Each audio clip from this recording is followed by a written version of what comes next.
अस्सलाम वालेकुम जी, कैसे हैं आप सब लोग? वालेकुम सलाम सर। जितने भी स्टूडेंट्स इस वक्त ऑनलाइन हैं इन तमाम की मैंने अटेंडेंस लगा दी है और अब मैं डायरेक्टली जो है वो लेक्चर शेयर करने लगा हूँ। होप टू से कि तमाम स्टूडेंट्स को जो है वो स्क्रीन नजर आ रही होगी।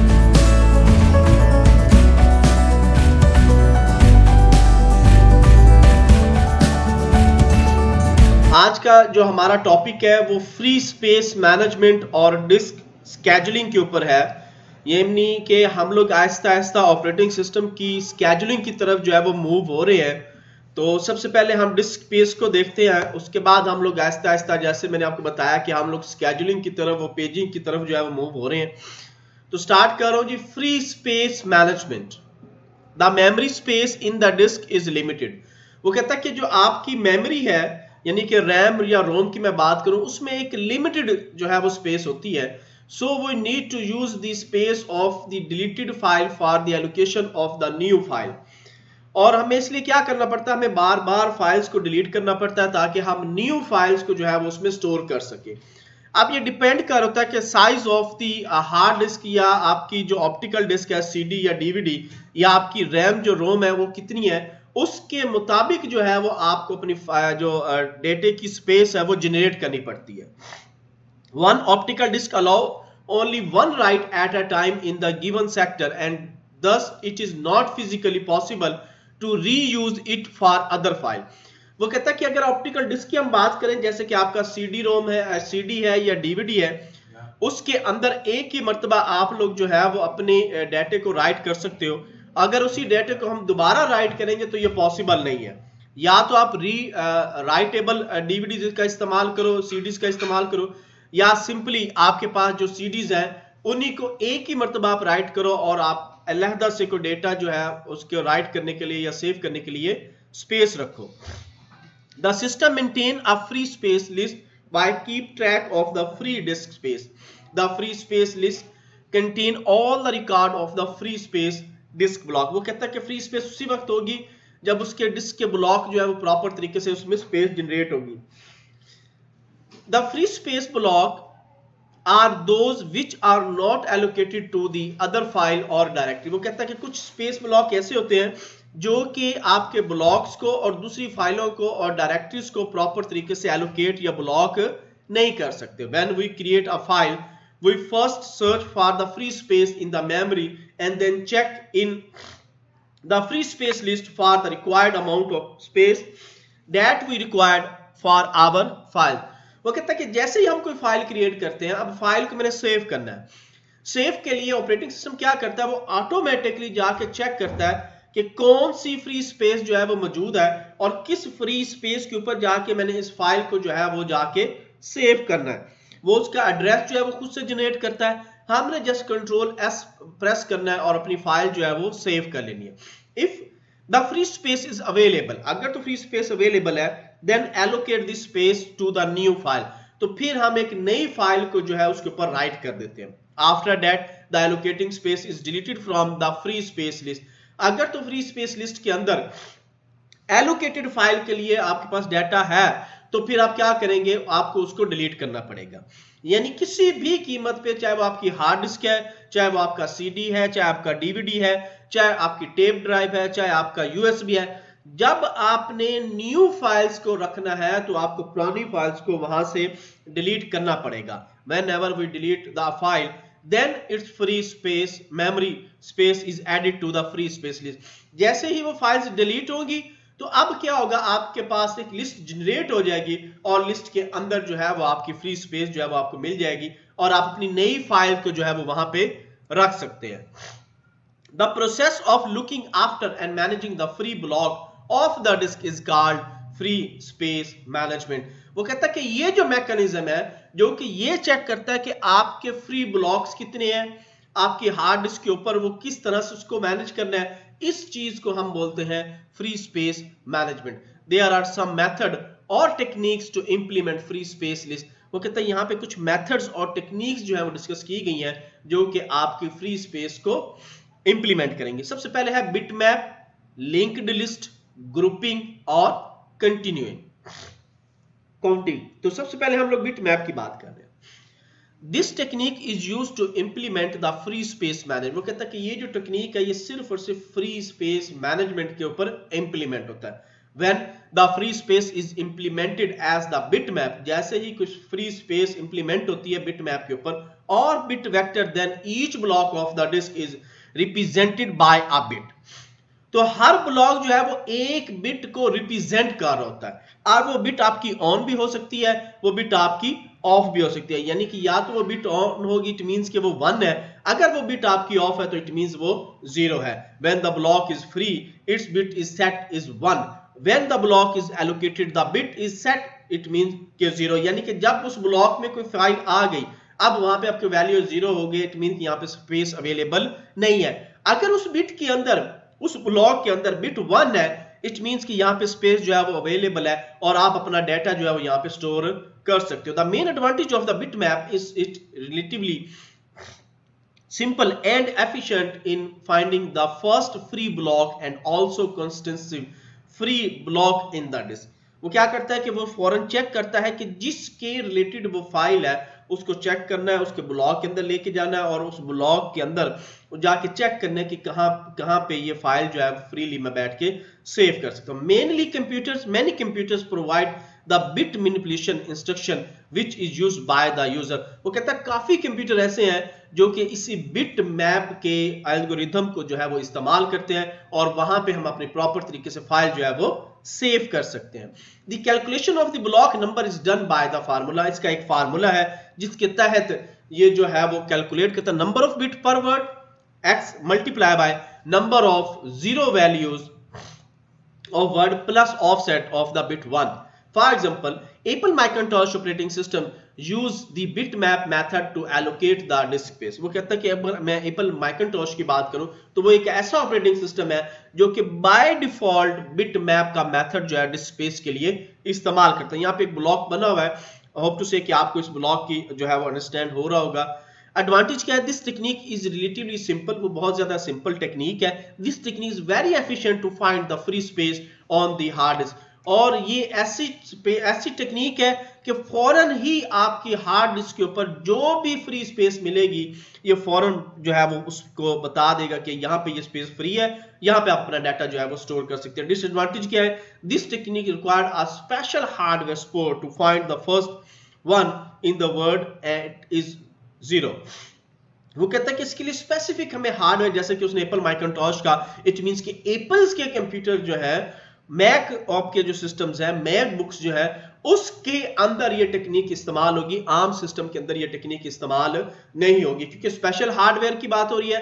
तो आपके मैक के जो ऑपरेटिंग सिस्टम्स हैं या मैक के जो आपके सिस्टम है वो आपके special system. This technique is not useful for the larger disk. और इस टेक्निक के लिए बड़ी हार्ड डिस्क का होना जरूरी नहीं है। यानी कि ये छोटे लेवल पे तो ये काम कर सकती है, लेकिन बड़े लेवल के ब्लॉक्स के ऊपर ये आपकी टेक्निक जो है वो काम नहीं कर सकती।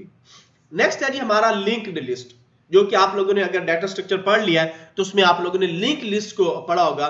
तो ये भी एक फ्री ब्लॉक को क्रिएट करने के लिए बहुत अच्छी, फ्री स्पेस को जनरेट करने के लिए बहुत अच्छी टेक्निक है। डिस्कस करते हैं जी अब इसको। This is another technique for free space management. वो कहता है कि ये एक और टेक्निक है जो कि आपकी फ्री स्पेस मैनेजमेंट के अंदर इस्तेमाल होती है। In this linked list of all the free blocks is maintain. वो कहता है कि लिंक लिस्ट में क्या होता है कि जो ब्लॉक भी फ्री होता है उसको प्रॉपर तरीके से मेंटेन किया जाता है। In this there is a head pointer which points the first free block of the list which is kept in a special location on the disk. वो कहता है कि लिंक लिस्ट का काम क्या है कि सबसे पहले हेड पॉइंटर को पकड़ता है और चेक करता है कि कौन सा ब्लॉक फ्री है। जो भी ब्लॉक फ्री है उसकी लोकेशन को ये खुद ही मैनेज करके सब उसके सामने जो है वो ले आता है। The block contain the pointer to the next block and next block contain the pointer to another next. This process is repeated. और ये एक सर्कुलर फॉर्म के अंदर, यानी कि सर्कुलर, अगर आपने लिंक लिस्ट की टाइप पढ़ी होगी उसमें एक लीनियर है और एक सर्कुलर लिंक लिस्ट है, तो ये सर्कुलर फॉर्म के अंदर जो है वो चेक करती रहती है और जो ब्लॉक फ्री होता है उसको मेन पे ले आती है, बाकी ब्लॉक्स जो फिल होते हैं उसे पीछे ले आती है और उन्हीं ब्लॉक्स के अंदर डाटा को जो है वो प्रॉपर तरीके से स्टोर करती है। By using this disk it is not easy to search the free list. वो कहता है कि इतना इजी भी नहीं है कि आप अपनी फ्री लिस्ट को जो है वो सर्च कर सकते हो। This technique is not efficient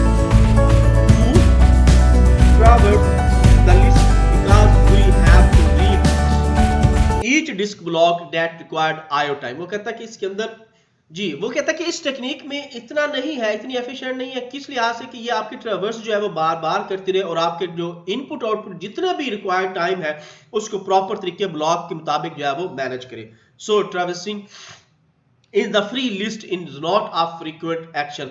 और ये प्रॉपर तरीके से ट्रैवर्स जो है वो प्रॉपर तरीके से एक्शन जो है वो परफॉर्म नहीं करता. अब इसके जो advantages, whenever a file is to be allocated a free block, कहता है कि जैसे ही फाइल को हम एलोकेट करते हैं किसी फ्री ब्लॉक को, the operating system can simply allocate the first block in free space list and move the head pointer to the next free block in the list. वो कहता है कि फौरन ही क्या करता है, उस जिसमें डाटा रखना है अगर वो ब्लॉक फ्री है फौरन ही उसके अंदर डाटा रखेगा और नेक्स्ट ब्लॉक की तरफ मूव कर जाएगा और दूसरे ब्लॉक को जो है वो ब्लॉक कर लेगा. क्यों? अब डिसएडवांटेज क्या है, searching of the free space list will be very time consuming. अगर हमने कोई चीज सर्च करना है कि कौन सा ब्लॉक फ्री पड़ता है तो उसमें बहुत ज्यादा टाइम कंज्यूम जो है वो होगा. Each block will have to be read from the disk और तमाम के तमाम जो ब्लॉक है वो डिस्क के ऊपर से ही रीड किए जाएंगे, which is read very slowly as compared to the main memory. और क्योंकि आपको पता है कि मैग्नेट डिस्क के अंदर जो है वो एक उसकी जो डिस्क है वो मूव करती रहेगी तो इसलिए इसको ब्लॉक को सर्च करना जो है वो थोड़ा सा प्रॉब्लम होगा और डेटा जो है वो आपका स्लो होगा. जबकि मेन मेमोरी में क्या है कि वो आपकी SD रैम है, उसमें डायरेक्टली आपका डाटा जो है वो सर्च हो जाएगा. Not efficient for fast access, ज्यादा स्पीड के लिए ये इस्तेमाल नहीं हो सकती. नेक्स्ट है जी हमारा grouping. This is also this technique of free space management. वो कहता है कि ये भी एक टेक्निक है जो कि आपकी फ्री स्पेस मैनेजमेंट को जो है वो इस्तेमाल किया जाता है. In this there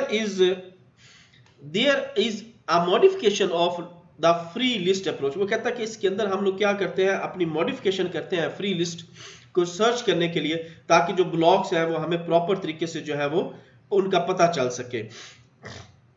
In this, the first n-1 block are free, but the last block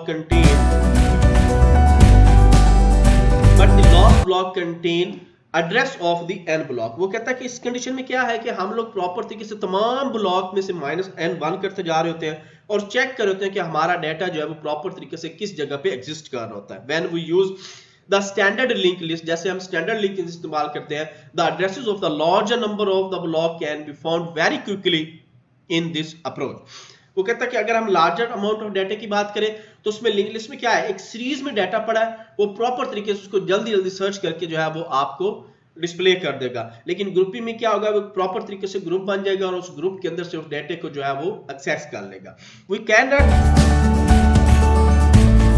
cannot keep a list of n free disk address, but we keep the address of the first free block. वो कहता है इसमें हम सारे blocks को नहीं, जिस block के अंदर हमारा वो डेटा मौजूद है हम सिर्फ उसी ब्लॉक को जो है वो एक्सेस करते हैं और वही ब्लॉक जो है हमें डेटा जो है वो डिस्प्ले करती है. नेक्स्ट हमारा है जी counting. Counting is another approach for free space management. Generally some contiguous blocks are allocated, but some rare are free simultaneously. When the free space is allocated to the process according to the continuous allocation algorithm or clustering. वो कहता है कि counting में क्या होता है कि ये आपके क्लस्टर्स को, आपकी ग्रुपिंग को, आपके एल्गोरिथम को सबको चेक कर रहा होता है और चेक करने के बाद बताता है कि कहाँ पे जो ब्लॉक है हमारा फ्री है और हम उस फ्री ब्लॉक के अंदर अपना डाटा जो है वो प्रॉपर तरीके से स्टोर कर सकते हैं. So we can not keep the list of n free block address, but we can keep the block address of the first free block and then the number of n free contiguous block which follow the first block. वही ratio होती है कि आपका जिस तरह की मैंने आपको लिंक लिस्ट की एग्जांपल दी कि लिंक लिस्ट के अंदर प्रॉपर तरीके से आपके ब्लॉक जो है वो मूव हो रहे होते हैं और उनमें जहां पे उसको वो फ्री डाटा मिलता है, ब्लॉक मिलता है, वहीं पे वो डाटा जो है प्रॉपर स्टोर हो जाता है. सेम काउंटिंग के अंदर भी यही होता है कि वो क्लस्टर्स को, स्पेस को चेक कर होता है, एल्गोरिथम को चेक कर होता है, उसके अंदर जहां उसके प्रॉपर स्पेस मिलती है वहां पे वो हमें बता देता है कि यहाँ पे स्पेस फ्री है और डाटा को वो इसी जगह पे स्टोर करता है. This method of free space management is similar to the method of allocating block. वो कहता है कि इसका काम क्या है, सिंपल फ्री स्पेस मैनेजमेंट को चेक करना और ब्लॉक को एलोकेट करना।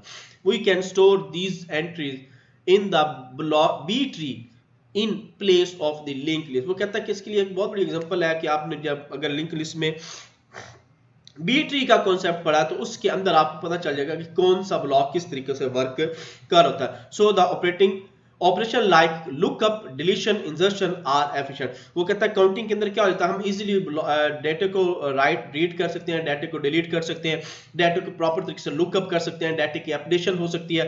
तो ये सारा काम काउंटिंग के अंदर जो है वो आसानी हो सकता है। यहां तक किसी स्टूडेंट का क्वेश्चन है तो वो पूछ सकता है। जी क्लियर है सबको? नेक्स्ट है जी हमारा डिस्क स्केड्यूलिंग। यानी कि पहले हम लोग क्या कर रहे थे कि पहले हम लोग अपने हार्ड डिस्क के ऊपर, अपने फ्लॉपी के ऊपर, अपने ब्लॉक्स के ऊपर प्रॉपर तरीके से डिस्क को, स्पेस को जनरेट कर रहे थे।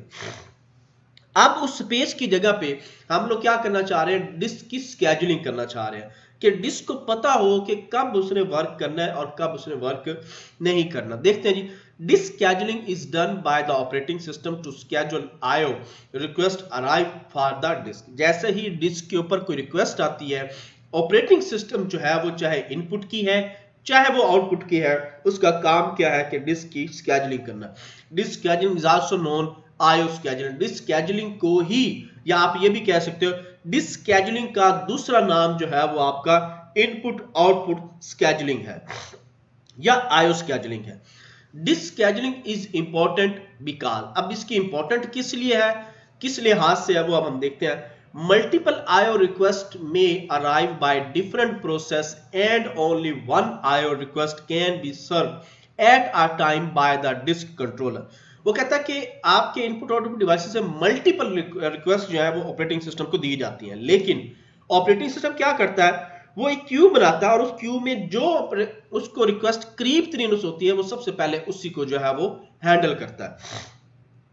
Thus the other IO request need to wait in the waiting queue and need to be scheduled। और बाकी जो रिक्वेस्ट है वो बेसिकली क्या कर रही हैं, वो वेट कर रही होती हैं कि कब ये स्केड्यूल जो है फ्री हो और उसके बाद जो है वो अपने डेटा को प्रॉपर तरीके से जो है वो मैनेज करें। Two or more requests may fall from each other so can result greater disk arm movement. वो कहता है कि इससे क्या होता है कि 2 या 3 रिक्वेस्ट को तो आसानी वो डील कर लेता है और उसमें जो आपकी डिस्क की आर्म्स होते हैं वो प्रॉपर तरीके से मूव कर रहे होते हैं और प्रॉपर तरीके से उनकी मूवमेंट चल रही होती है, इसलिए वो आसानी जो है वो डिस्क की स्केड्यूलिंग जो है वो कर रहा है। Hard drive are one of the lowest part of the computer system and thus need to be assessed in any efficient manner। वो कहता है कि इसमें अगर हार्ड डिस्क की मैं बात करूं तो सबसे स्लोएस्ट पार्ट है आपके कंप्यूटर सिस्टम का। क्यों? उसके अंदर उसने आर्म्स के डेटे को रीड एंड राइट करना है और आर्म्स ने ही प्लेटों के ऊपर आपके डेटे को रिट्रीव करना है, आपके डेटे को फेच करना है।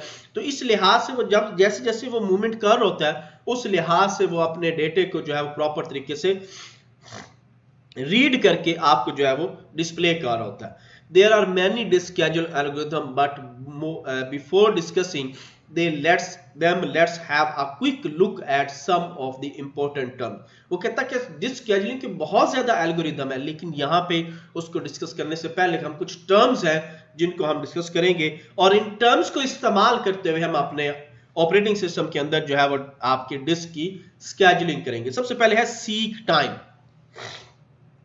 सीक टाइम का मतलब होता है सर्च करना, किसी भी डेटे को सर्च करना हार्ड डिस्क के ऊपर, उसमें सर्चिंग करने में वो जो टाइम लगना है वो आपका सीक टाइम कहलाता है। Seek time is the time taken to locate the disk arm to specific track where the data is to be read और राइट। वो कहता है कि सीक टाइम बेसिकली वो है वो टाइम जो आपके ऑपरेटिंग सिस्टम को डेटे को सर्च करने के लिए हार्ड डिस्क के ऊपर से रीड एंड राइट जो उसकी आर्म्स है उसके तहत से निकाल के दिखाना होता है, उसको हम सीक टाइम बोलते हैं। So the disk scheduling algorithm that give minimum average seek time is better। जितना मिनिमम टाइम होगा सीक का उतना ही अच्छा वर्किंग जो है आपको मिल रही होगी। Rotational latency. Rotational latency is the time taken by the desired sector of disk or rotate into a position so that it can access the read and write heads. वो कहता है कि क्योंकि मैंने आपको पहले बताया कि डेटा जो है इसकी बहुत सारी वीडियोस पड़ी हुई हैं, आप ये seek time, rotational latency, transfer time, इसके अगर आप YouTube पे देखें तो बहुत सारी वीडियोस आपको मिलेंगी कि कैसे डाटा जो है वो हार्ड डिस्क के ऊपर से, रोटेटिंग हार्ड डिस्क के ऊपर से फैच होता है और हमें जो है वो आउटपुट डिवाइसेस के ऊपर डिस्प्ले हो रहा है और कौन कौन से एल्गोरिथम इस दौरान जो है अपने वर्किंग कर रहे होते हैं। तो उससे आपको ज्यादा क्लियर होगा क्योंकि वीडियोस आपके सामने चल रही होगी, उसमें वो उसको 3D पॉइंट ऑफ व्यू से उसको दिखाया जा रहा होगा, तो उससे ये जो टर्म्स हैं ये आपको ज्यादा आसानी जो है वो क्लियर हो जाएंगी। So the disk scheduling algorithm that give minimal rotational efficiency is better, जितनी कम होगी उतनी ही वो बेटर एफिशिएंसी के साथ जो है वो काम करेगा। ट्रांसफर टाइम, जब आप कोई फाइल अपनी कॉपी करते हो, पेस्ट करते हो या आप वहां से कट करते हो, उससे किसी दूसरी जगह पे ट्रांसफर करते हो, उसके ट्रांसफर होने का जो टाइम है वो हमारा ट्रांसफर टाइम कहलाता है। Transfer time is time to transfer the data, data को ट्रांसफर करने के लिए जो वक्त दरकार है उसे हम ट्रांसफर डेटा कहते हैं या ट्रांसफर टाइम कहते हैं। It depend on the rotating speed of the disk and number of bytes to be transferred. Data access time, data access time क्या है जी? Data access time is equal to seek time plus rotational time plus आपका transfer time, यानी तीनों time को जब हम जमा करेंगे तो बेसिकली हमारे पास डाटा एक्सेस टाइम जो है वो बनकर आएगा। क्योंकि एक फाइल को जो हम कंट्रोल ओ करके फाइल ओपन तो कर लेते हैं, लेकिन उसके पीछे एक प्रॉपर बहुत बड़ा एल्गोरिथम जो है वो चल रहा होता है और वो उस एल्गोरिथम के तहत जो है वो काम करता है और जब काम कर रहा होता है तो उसके मुताबिक वह जो डाटा हमारा डिस्प्ले होता है। डिस्क रिस्पॉन्स टाइम, यानी जो डिस्क आपकी रिस्पॉन्स करती है उस पे जो टाइम लगता है उसका जो है वो हम देखते हैं। Response time is average of the time spend by a request waiting to perform its IO operation. वो कहता है कि जो भी इनपुट आउटपुट ऑपरेशंस हो रहे होते हैं उन ऑपरेशंस में जो टाइम स्पेंड होता है वो हमारा डिस्क रिस्पॉन्स टाइम होता है। Average response time is response time of all the request. वो कहता है कि ये जो एवरेज रिस्पॉन्स टाइम है बेसिकली क्या है, जितना भी हमारा आईओ डिवाइसेस काम कर रही होती हैं उन तमाम का ये एवरेज है। Various response time is measure of how individual request are served with respect to average response time. वो कहता है कि इसके ऊपर डिपेंड कर होता है कि कौन सा रिस्पॉन्स जो है वो आपका इंडिविजुअली कर रहा है, कौन सा रिस्पॉन्स जो है वो आपका एवरेज चल रहा है, कौन सा रिस्पॉन्स जो है वो आपको फुली मिल रहा है और उसके मुताबिक जो है वो डाटा जो है वो वर्क कर रहा है। So the disk schedule algorithm that give minimum variance response time is better. Main चीज ये है कि एल्गोरिथम वही सबसे बेस्ट है जिसमें मिनिमम टाइम के अंदर आपको डाटा जो है वो रिट्रीव होता है और मिनिमम टाइम में आप डाटे को जो है वो प्रॉपर तरीके से सर्च कर सकते हो। नेक्स्ट है जी हमारा डिस्क शेड्यूलिंग एल्गोरिथम। अब है जी कि मुख्तलिफ तरह के डिस्क शेड्यूल्स एल्गोरिथम है जिनको हम लोगों ने डिस्कस करना है बात बाय बात। A hard disk drive is a collection of plates called plater। वो कहता है कि हार्ड डिस्क के अंदर मुख्तलिफ तरह की प्लेट्स होती हैं जिन्हें हम प्लेटर बोलते हैं। The surface of each place is divided into circular tracks और उसके अंदर circular tracks होते हैं। Furthermore, each track is divided into smaller piece called sector। और इनको जब हम प्रॉपर तरीके से डिवाइड करते हैं और वो जो डिवीजन होती है उस डिवीजन के अंदर सेक्टर्स हमारे बनते हैं और मुख्तलिफ पीसेस बनते हैं डेटा को सेव करने के लिए, उसे हम जो है वो सेक्टर्स कहते हैं। Disk IO is done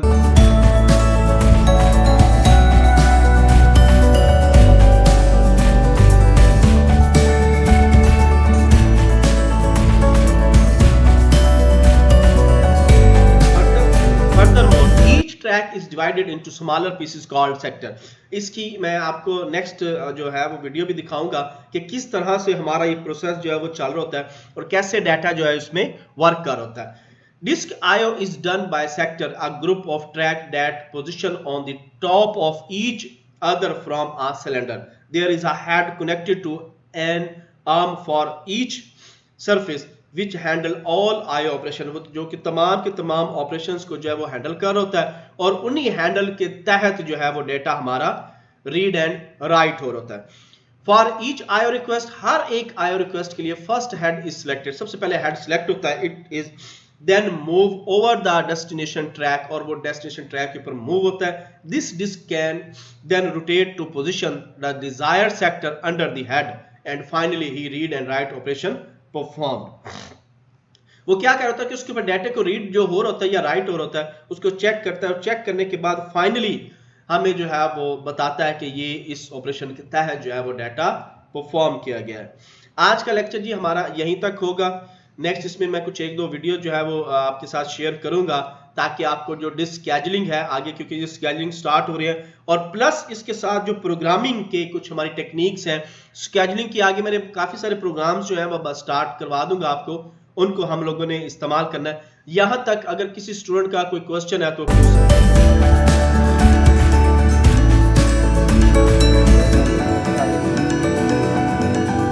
okay जी। जिस स्टूडेंट्स की अटेंडेंस नहीं हुई मैं अटेंडेंस शेयर करने लगा हूं, वो एक नजर लगा कर ले ताकि उनकी अटेंडेंस जो है वो हो जाए।